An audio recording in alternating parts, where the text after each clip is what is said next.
Meus equilibrados, o apóstolo Paulo fala para a igreja em Colosso, na carta aos Colossenses, no capítulo 3, verso 2, o seguinte: pensem nas coisas do alto e não nas coisas da terra. Sinceramente, esse texto abre margem para várias interpretações, mas afinal de contas, o que o apóstolo Paulo quis dizer com isso? Vem comigo e bora trocar uma ideia sobre esse assunto. Fala, meus equilibrados, tudo bem com vocês? Espero que sim. Pastor Léo na área, começando mais um vídeo aqui pelo canal. Se é a sua primeira vez por aqui, seja muito bem-vindo. Eu te convido a se inscrever, já deixar o seu like, se você gostar desse tipo de conteúdo, e compartilhar para o máximo de pessoas que você puder, tá bom? E eu fico muito feliz por saber que eu estou conseguindo de alguma forma poder ajudar você, impactar você, abençoar seu ministério, a sua vida e esclarecer assuntos dentro dessa perspectiva que Deus colocou no nosso coração aqui, da nossa família Fé Equilibrada.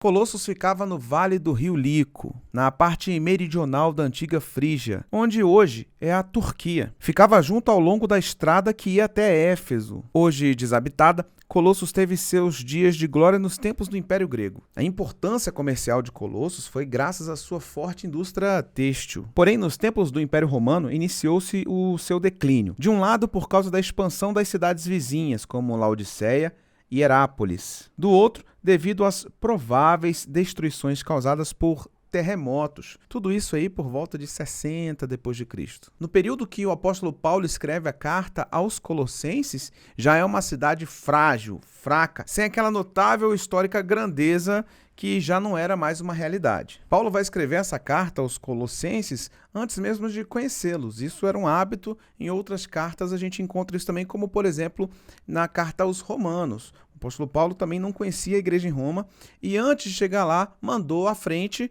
uma carta. No caso da igreja em Colossos, quem fundou, quem criou essa igreja foi Epáfras, o seu discípulo direto. E a grande mensagem do apóstolo Paulo, a carta de Colossos, é para que eles voltassem às verdadeiras práticas. Eles estavam vivendo falsas doutrinas. Ele fala para o seu discípulo Epáfras ficar atento quanto a isso, para que o povo volte-se ao Senhor. E não tenha dúvida, pessoal, é muito atual e totalmente contextual para a gente nos dias de hoje. Muitas igrejas hoje sofrem falsas doutrinas, modinhas.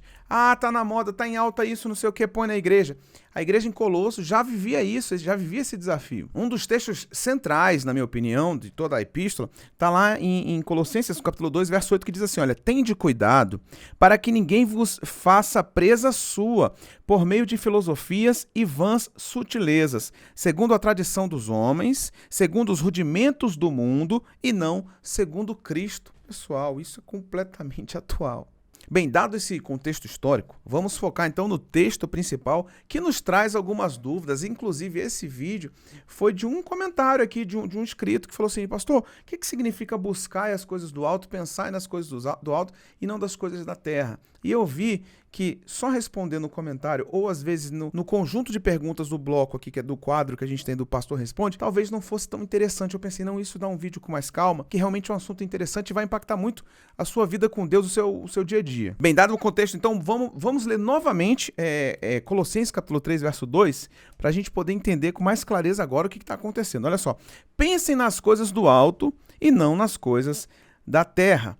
O apóstolo Paulo ele tem essa preocupação sempre, ele vai reiterar isso também, inclusive, na carta aos Efésios. Quando ele vai falar com a igreja em Éfeso, ele vai dizer algo até mais detalhado. Lê comigo, Efésios capítulo 1, verso 3, diz assim, olha, bendito o Deus e Pai do nosso Senhor Jesus Cristo, o qual nos abençoou com todas as bênçãos espirituais nos lugares celestiais em Cristo.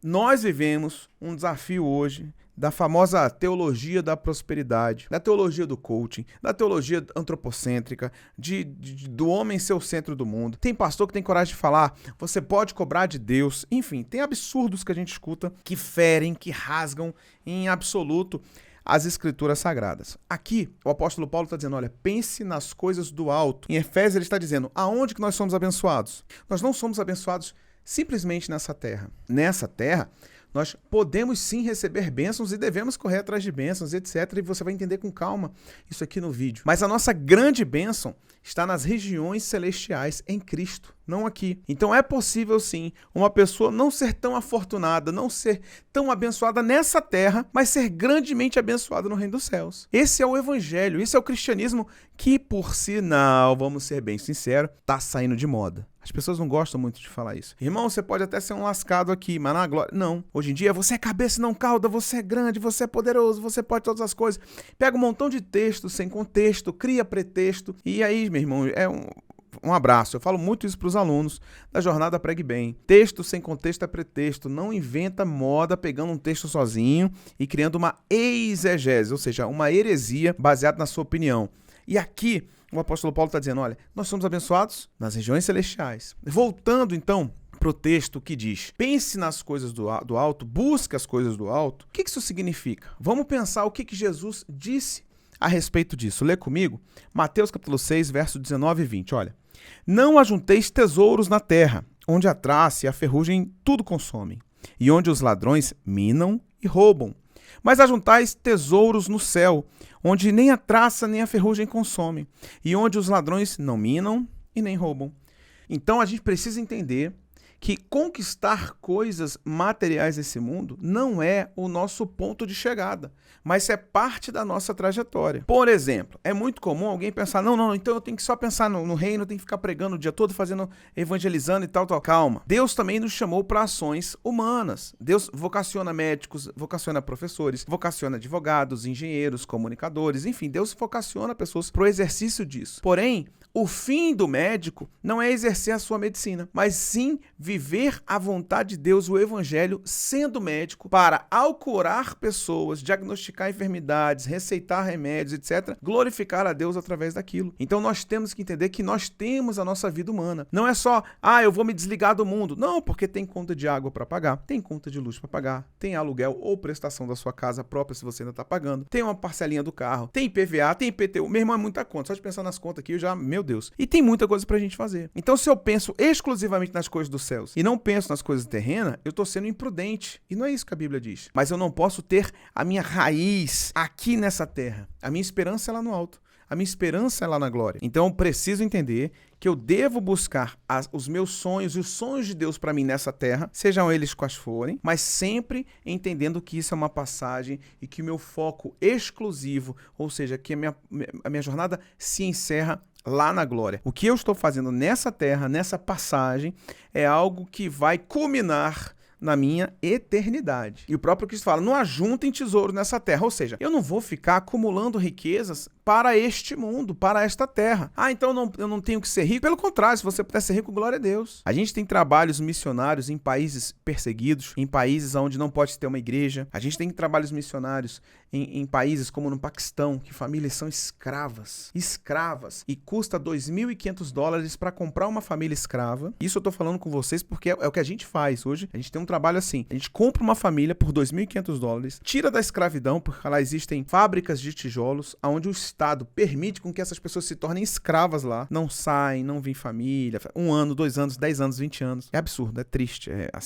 são coisas que você nem imagina que existe. Em pleno século XXI, infelizmente, existem. E aí, depois que a gente compra a alforria mesmo, a liberdade dessa pessoa, aí a gente compra uma mototáxi para ele fazer tipo um Uber ali dentro da cidade e ter a sua autonomia, a sua fonte de renda, e durante 6 meses ainda paga uma ajuda de custo, abençoa a pessoa e a família. Isso é caro. $2.500 hoje, o dólar vai a R$5.000, só multiplica isso aí, já vai quase 12, 13, 14, 15 mil reais, dependendo da inflação do momento. É muito dinheiro. Então, ter dinheiro é bênção, porque é através do dinheiro que a gente vai lá e consegue resgatar uma família. Alimentar crianças na Angola que passam fome, enfim, é muita coisa. Não indo tão longe nas nações, mas pensando na gente, na nossa sociedade. Fatalmente, a cidade que você mora tem um bairro aí que tem gente passando fome. E você, se tivesse mais dinheiro, poderia comprar cestas básicas no Natal, na Páscoa, ou em datas comemorativas, comprar uma cesta mais volumosa, luxuosa, com brinquedos, com chocolate e tal. O dinheiro não é o vilão e não é desejo de Deus que o povo dele seja pobre. Não, pelo contrário, quanto mais prósperos financeiramente falando, nós formos, melhor para quem tem a cabeça voltada para o reino. Porque aí é uma pessoa que vai ser o liberal, que vai abençoar, que vai semear, que vai servir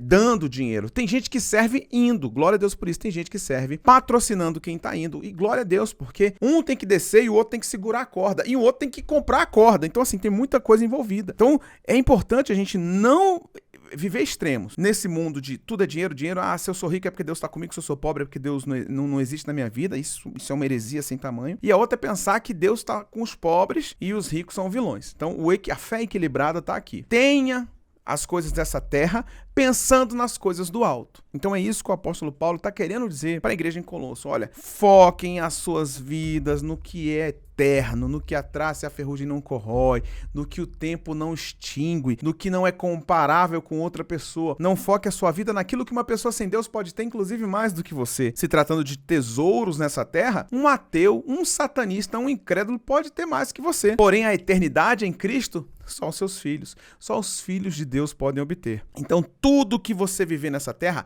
viva da melhor forma, do melhor jeito, respeitando todos os princípios e com excelência, mas que tudo isso foque no alto, que é a eternidade em Cristo Jesus. Bem, eu espero do fundo do meu coração que você tenha entendido. Se você entendeu, deixa o seu like. Coloque aqui nos comentários o que você pensa sobre isso. Gosta desse tipo de vídeo? Mais analítico, mais exegético, contando um pouco de história e trazendo uma aplicação prática? Eu, esse ano, me comprometi a trazer mais vídeos assim para edificação dos nossos inscritos aqui da nossa família Fé Equilibrada, tá bom? Bem, se você quiser aprender a pregar, aí são outros 500. Você pode se tornar no meu aluno e a gente vai, estudar a Bíblia junto. Como é que você monta um sermão, monta uma palavra, que tipo de tema escolher, como se comportar em igrejas vizinhas, enfim, tudo que você imaginar, o que é hermenêutica, exegese, montando um sermão na prática, a vida com Deus de um pregador, tudo isso está consolidado na jornada Pregue Bem, o link está aqui na descrição. Se você quiser aperfeiçoar o seu ministério, eu vou ter muito prazer em recebê-lo como meu aluno. Quem está fazendo, está gostando muito, e os feedbacks são as coisas mais importantes que eu tenho, que eu entendo a reação de vocês aí, então tá dando certo. Joia? Bem, eu vou ficando por aqui, mas tem muitos outros vídeos para você assistir. Um beijo no seu coração, forte abraço. Tchau, tchau.